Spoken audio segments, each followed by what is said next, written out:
Welcome back to Business 110. Today we're talking about Chapter 9, Production. Quick overview. Remember, these don't substitute for reading the chapter. One thing about production, like all business, is how much the computer has changed things. You've got computer-aided design, computer-aided production, lots of things that the computer has helped us do that we couldn't do before.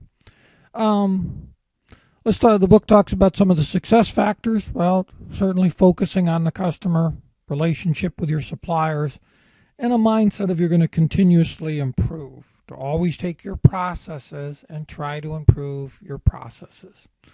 Production processes, there's a process, production, where you actually change the chemical or physical nature of the item. And then there's just assembly, where you just put different parts together. There's continuous operation, where your production line is running continuously, and there's intermittent, more shorter runs. There's computer-aided design, which helps with the computer, helps you design more and more of your production. Production's becoming more and more specialized as computers help us learn more and more about customers. And the computer has helped us design, make specialized design much more affordable than 100 years ago. 100 years ago, only the very, very wealthy could afford a specially made car. Think about the Model T Ford. Everybody had to have the same car. Nowadays, particularly with the computer, you can do a lot of flexible manufacturing in mass customization. If you've gone out and looked at, bought a pair of Nike shoes, right online you can design your own shoes. Well, mass customization, making that affordable, is all a function of the computer coming into play. Then, operations management, you've got a whole series of things to manage.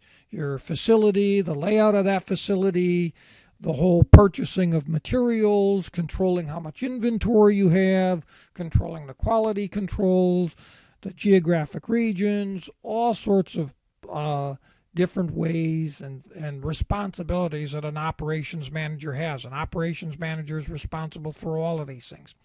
And then a tool that there's lots of data on is a tool called Six Sigma Quality, and that all centers around 99% quality sounds great unless you're dealing with airplanes. And, there's, I think, 3,000 airplanes land at Hartsfield International Airport a day. So if 99% quality, that would only mean 30 plane crashes a day. And obviously that isn't acceptable to have 30 plane crashes in Atlanta every day.